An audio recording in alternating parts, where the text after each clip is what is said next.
Welcome to the Judaism from Within podcast. I'm Simi Lerner. Now we're going to continue our discussion on Rav Hirsch's articulation of the festivals. So we began last week with discussing what a moed is. That was in part 1. The festivals of the Jewish people, the Chagim, are known as moedim. What is baked into that term and why is it so key? Now moving on to looking at them in a more general sense. In essence, we really have 4 ideas we're dealing with. And the beauty about Rav Hirsch's schema is that it allows you to appreciate each one in isolation, within a few words, but also interrelates them in a powerful way.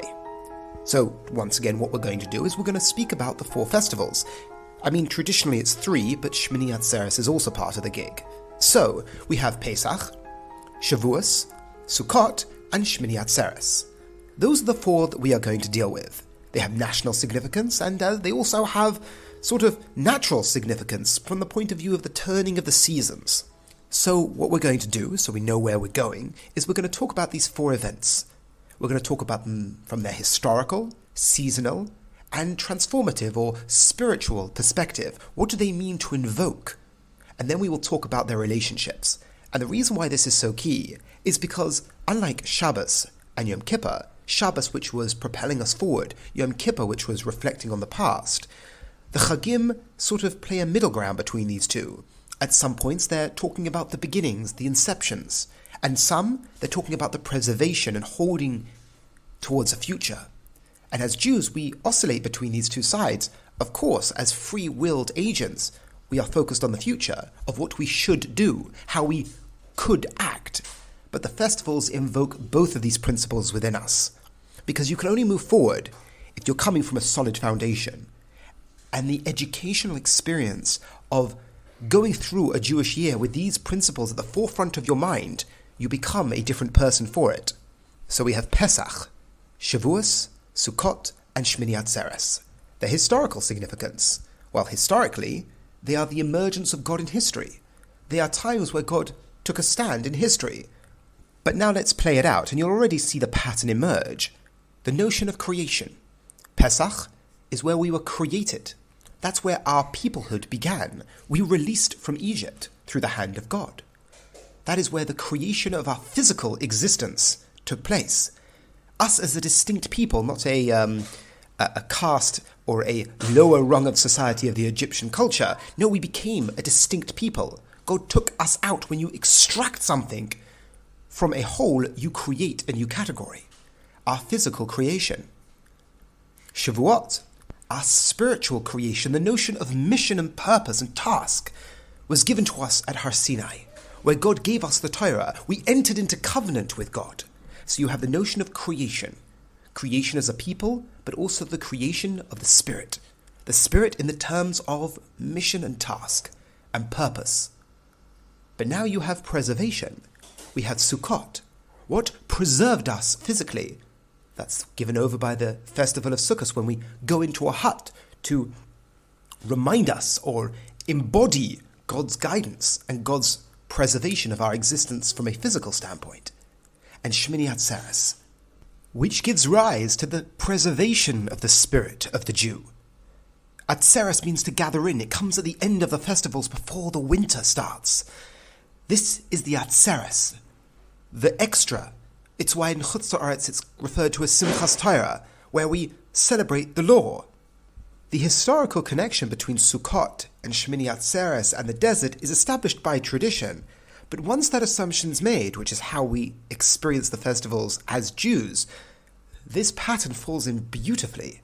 You have the creation, both physical and spiritual, and then you have the preservation, both physically and the spiritual preservation. One looking to the past, one projecting to the future. That which preserves exists going forward. That which was created happened in the past. In a similar parallel to Shabbos being the projection forward, and Yom Kippur and Rosh Hashanah reflecting on the past. The seasonal significances also fit in beautifully. Pesach happens at the spring, where things are blossoming almost from the dark winter of our discontent in Egypt. God emerged us into a spring. That's why spring, blossoming, rejuvenation takes place. The creation of the new. And Shavuot, remember that spiritual creation, that which comes forth in the summer. The development, the full blossoming happens in the summer, the ripening, and that parallels beautifully with us becoming a nation. The point wasn't the inception, the point wasn't the creation, the point was what blossomed from it, the creation of the spiritual, the task, the goal that happens, which parallels the summer. And the two festivals which represent the preservation happen just before we go into the winter. They come at the end of the harvest, the autumn, before we work our way to the winter. This is where the preservation of both the physical and the spiritual come into play. So, we spoke about the historical, we spoke about the seasonal. Now let us dwell on the spiritual. What do they mean to invoke? What mode of being are they trying to develop? When it comes to Pesach, we're talking about the creation.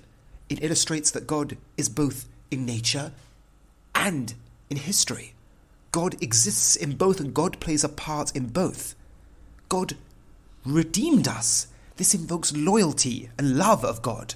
He is the one who saved us. He is the one who entered into a relationship with us.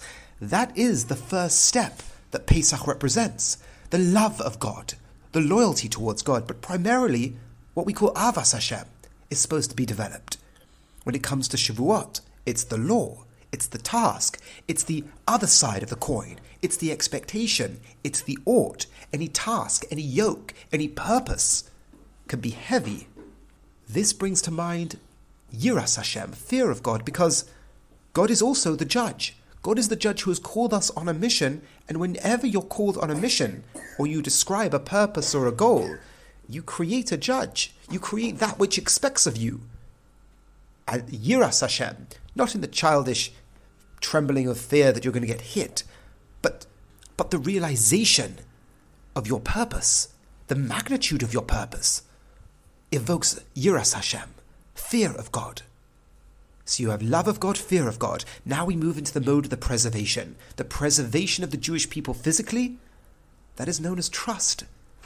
God's guidance. God plays a part in our everyday lives, in our preservation of our existence. That is bitochen. That is trust of God that is being invoked. And lastly, Shmini Atzeres, the joy of the Spirit, where we celebrate our task. That is what carries the task into the future.